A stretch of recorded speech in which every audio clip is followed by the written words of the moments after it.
ஒரு அழகான கிராமம். அந்த கிராமத்தில் பார்த்தீங்கன்னாக்கா நிறைய பழக்கடை இருக்குது. உடனே இந்த டிங்குக்கும் பிங்குக்கும் அந்த கிராமத்தை பார்த்ததும் ஒரு யோசனை வருது.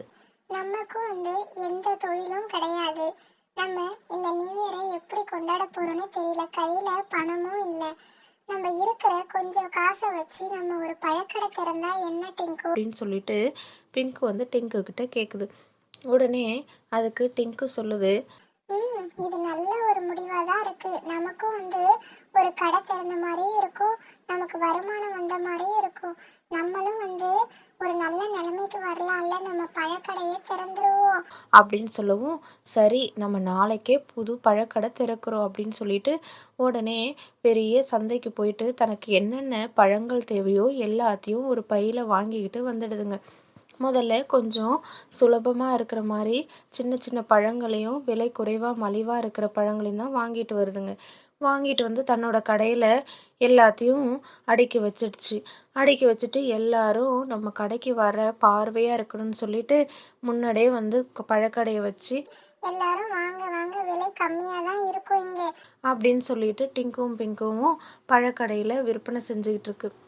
அந்த நேரம் பார்த்து பக்கத்து ஊர்லேருந்து நிறைய பறவைகளும் விலங்குகளும் வர ஆரம்பிச்சுது.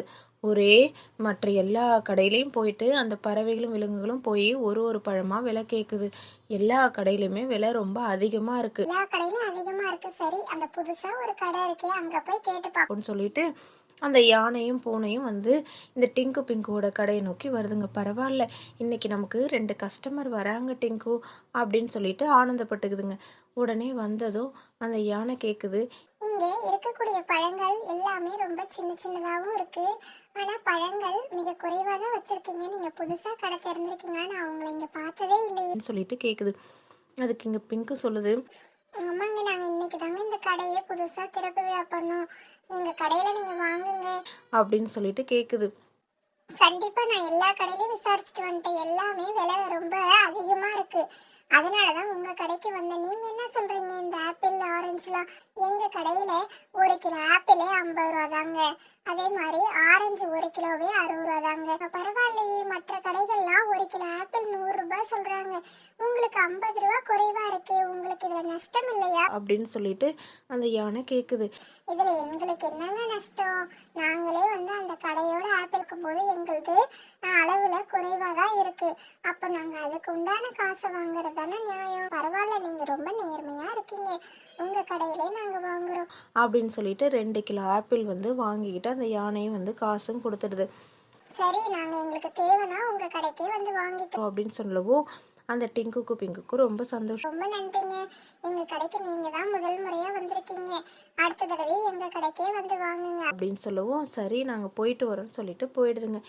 அடுத்த நாள் காலையில் கடையை இந்த டிங்கும் பிங்கும் திறந்ததும் உடனே அந்த பிங்கு அந்த பழத்தெல்லாம் பார்த்துட்டு ஒரு நிமிஷத்தில் ஐயோயோ இது என்ன இப்படி ஆயிடுச்சுன்னு சொல்லிட்டு அந்த பழத்துக்கிட்ட போய் பார்க்குது. எல்லாம் ஒரே அழுகி போன வாசனை வருது. நம்ம கிட்ட தேவையான அளவுக்கு இன்னும் நம்ம ஃப்ரிட்ஜ்லாம் வாங்கலல்ல, தேவையான பழத்தை அதுலேயே வைக்க முடியாது. மற்ற கடையெல்லாம் எல்லா வசதியும் வச்சிருக்காங்க. நம்ம விலை குறைவா வாங்கி வச்சோம்ல, அதனாலதான் இந்த மாதிரி ஆயிருக்கும் அப்படின்னு சொல்லிட்டு கொஞ்சம் இருக்கிற பழத்தெல்லாம் எடுத்து தூக்கி போட்டுடுதுங்க. எல்லா பழத்தையும் பாதிக்கிட்ட வீணாயிடுச்சு. நமக்கு இவ்வளோ நஷ்டம் ஏற்பட்டுடுச்சு அப்படின்னு சொல்லிட்டு ரொம்ப கவலையில இருக்குதுங்க. அன்னைய தினம் யாருமே வரல. நம்ம நியூ இயரை எப்படி கொண்டாட போறோம் அப்படின்னு சொல்லிட்டு ரொம்ப கவலையோட உட்கார்ந்துருக்குதுங்க. இதோட அடுத்த கதையை அடுத்த வீடியோவில் பார்ப்போம்.